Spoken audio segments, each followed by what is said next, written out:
All right, what we're looking at here now is the transaction checklist and how this works. And again, I just want to remind you guys, both the lead tracker and the transaction checklist are optional. So if you choose not to use them, you will not affect any of the numbers that drive this incredibly powerful program. So these are here because I know these are a struggle with a lot of people, and I believe these will solve a lot of those issues. So the listing checklist, we'll go into that first. And what that looks like is, actually before I go into it, all of your transactions are entered into the My Business section here. So if you have a listing that is active in your My Business, they are then available for you to track in your transaction checklist. So what this looks like is all of your tasks are right up top and they're 100% editable. So you can change everything you do and it virtually will go on forever. You can keep adding tasks. As you add one, it will give you another column to add another task, and you can keep adding in your tasks for your listings.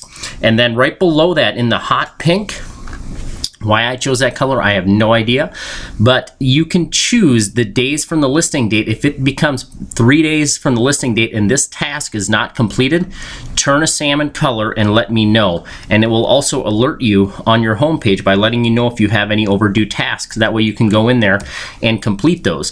Because we know when you do a listing appointment and then they sign the contract with you, you probably made a lot of promises to that seller that you were going to do all these things to make sure that this thing got sold or gave the property the best chance of selling in the market that it is in. So we need to make sure that we follow through with everything we said. That's why you have this checklist. And now you can see every one of your listings. So you choose from the drop down, pull the address. As long as it's active in your My Business, you can add it in here. Then, if you had 10 listings going, you could see where everything is at, what's been done, what's not been done, and then what is overdue. So anything that is not overdue, as we can see, Coffee Mill is actually doesn't have any overdue tasks in it. So once the days go by and these tasks don't get completed, they will show as overdue.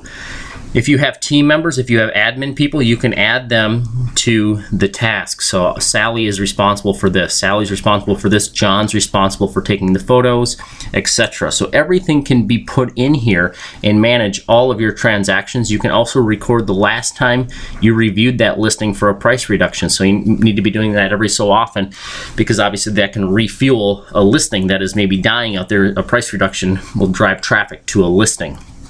It'll automatically pull the listing date, the expiration date, and then it'll tell you how many days on market each one of your listings is at, and you can see everything. So this way you can completely manage your listings. The next piece is the pendings, and same concept, except obviously you have a different checklist in here. So if you have a paper checklist, simply enter in those items in here, and again, it'll keep adding more and more as you need. Put the days from the contract of that property going pending. Does it become overdue? So that way it'll tell you, hey, this is 5 days past the pending date and it's not done. Make sure you give that attention and get that thing done. So as long as it is pending in your My Business, choose from the drop down. You just click here, drop down, choose the property. You can put the mortgage company, the title company as well, and then it will pull the pending date, the closing date, and how many days until it's closing. So you can see all of that. So if you had 10 properties closing, you could see where they're all at in one spot, making everything so simple and systematic that will allow you to do other things and go back to lead generation, because now you have everything systematized in one spot. So that is how that works. If you have any questions, shoot me an email, calvinmergen@gmail.com.